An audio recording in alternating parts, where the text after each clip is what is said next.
Video जेन से कमाई करें चैनल में आपका स्वागत है। यहाँ आप सीखेंगे कि कैसे ऑटोमेटिक वीडियो बनाकर शून्य से पैसिव इनकम शुरू करें। वीडियो जेन किसके लिए है? उन सभी के लिए जो बिना कैमरा, एडिटिंग या खुद को दिखाए ऑनलाइन पैसे कमाना चाहते हैं। सिर्फ टेक्स्ट डालें, कुछ क्लिक करें और आपके professional video YouTube, TikTok, Facebook पर अपलोड के लिए तैयार होंगे। सब कुछ ऑटोमेटिक, आपको कुछ भी खोना नहीं है। नीचे दिए लिंक से वीडियो जेन फ्री में आजमाएं। आज ही अपने फाइनेंशियल फ्रीडम की यात्रा शुरू करें। राजा सुलेमान और शेबा की रानी की कहानी आधुनिक, भावनात्मक और गहराई से भरी शैली में पुनर्कथन। लगभग 2000 शब्द।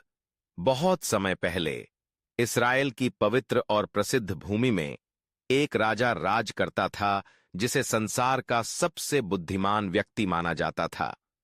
राजा सुलेमान, राजा दाऊद का पुत्र। उनका शासनकाल केवल धन, न्याय और समृद्धि के लिए नहीं, बल्कि उस अलौकिक बुद्धिमत्ता के लिए भी प्रसिद्ध था जैसे यह स्वयं परमेश्वर ने उन्हें प्रदान की हो। सुलेमान केवल राजा नहीं थे, वे विद्वान, कवि और दार्शनिक भी थे। कहा जाता है कि वे पशु पक्षियों, हवा और पानी सभी की भाषा समझ सकते थे।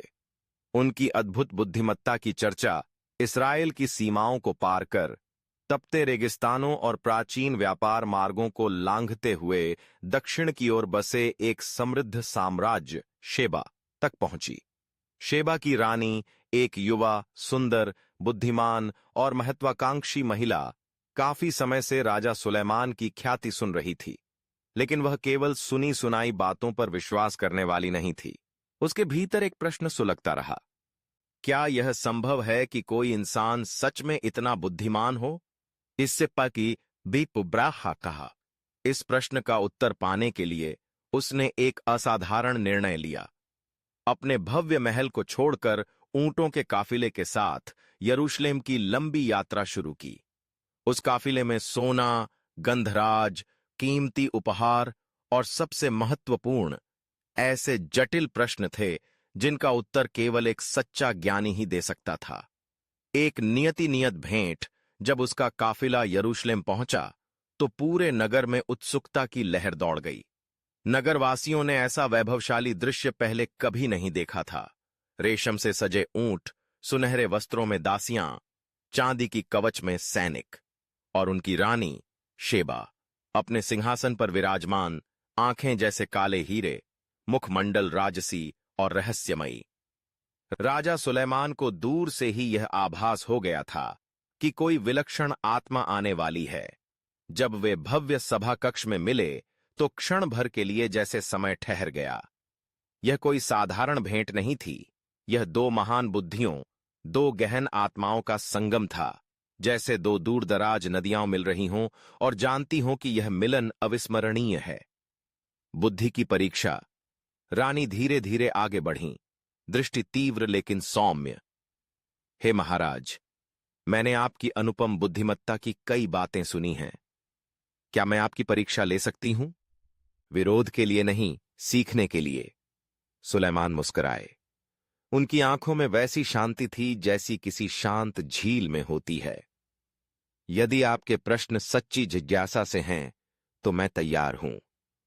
रानी ने अपने वस्त्र से 2 गुलाबों के गुच्छे निकाले, एक असली, एक रेशम और मधुमोम से बना हुआ। बताइए, इनमें से कौन सा असली है?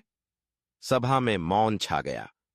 किसी की भी हिम्मत नहीं हुई उत्तर देने की। सुलेमान ने फूलों को देखा तक नहीं। उन्होंने बगीचे से एक मधुमक्खी को बुलाया।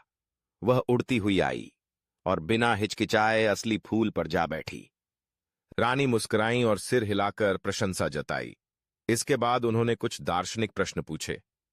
ऐसी कौन सी चीज है जो बांटने से बढ़ती है? प्रेम, सुलेमान ने उत्तर दिया। ऐसी कौन सी चीज है जो छिपाने से घटती है? विश्वास। ऐसी कौन सी चीज है जो जितना अधिक दी जाए उतनी ही अधिक समृद्धि लाती है? ज्ञान। रानी ने उन्हें गहराई से देखा। एक विचित्र भावना उनके भीतर उठी। यह केवल प्रशंसा नहीं थी, बल्कि आत्मा की गहराई से उठी एक समझ, एक स्वीकृति। यरूशलेम में बिताए दिन वह कई सप्ताह यरूशलेम में रुकीं। हर दिन वे साथ बैठते, धर्म, दर्शन, राजनीति, प्रेम, सत्य और आत्मा के रहस्यों पर चर्चा करते।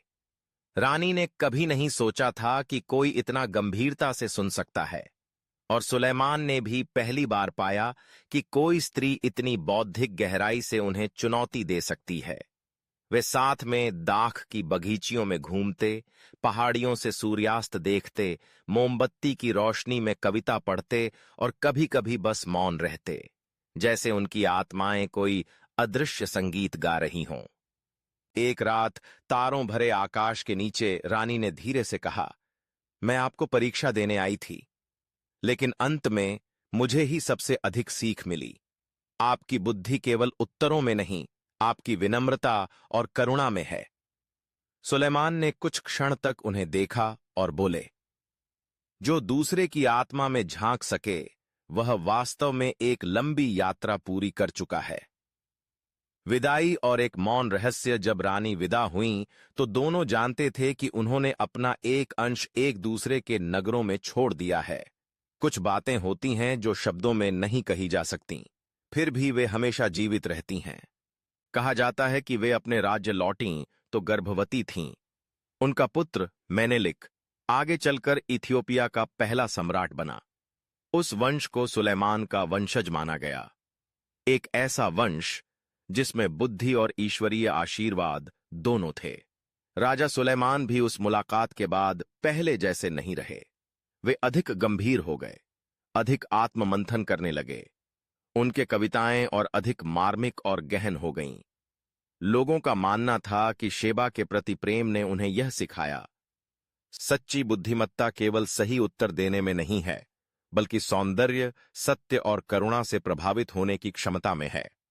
एक चिरस्थायी विरासत आज भी इथियोपिया में सुलेमान और शेबा की रानी की कथा जीवित है। प्राचीन अक्षुम चर्च में विश्वास किया जाता है कि मोशे की पत्थर की पट्टिकाएं रखने वाला आर्क ऑफ द कोवेनेंट वहीं उनके पुत्र द्वारा लाया गया था। एक ऐसा प्रतीक जो जातियों और धर्मों के पार जाकर एक पवित्र संबंध की गवाही देता है। यहूदियों, ईसाइयों और मुसलमानों तीनों ने इस कथा को अपने अपने रूप में अपनाया, पर हर रूप में एक सत्य समान है। जब प्रेम और बुद्धि एक साथ आते हैं तब कुछ चिरस्थायी जन्म लेता है। वीडियो को अंत तक देखने के लिए धन्यवाद। क्या आप जानते हैं कि यह पूरा वीडियो पूरी तरह से वीडियोजेन की मदद से ऑटोमेटिक बनाया गया है, स्क्रिप्ट से लेकर इमेज, वॉइस ओवर और एडिटिंग तक। मुझे कुछ भी रिकॉर्ड या एडिट नहीं करना पड़ा, और आपको भी नहीं करना पड़ेगा। अगर मैं कर सकता हूं तो आप भी कर सकते हैं। सिर्फ एक कंप्यूटर और कुछ मिनटों में आप यूट्यूब, टिकटॉक या किसी भी प्लेटफॉर्म के लिए प्रोफेशनल वीडियो बना सकते हैं, बिना एडिटिंग स्किल्स के। इस मौके को हाथ से न जाने दें। नीचे दिए गए लिंक से वीडियोजेन को आज ही फ्री में आजमाएं। हो सकता है यही शुरुआत हो आपके कंटेंट क्रिएशन और पैसिव इनकम की यात्रा की।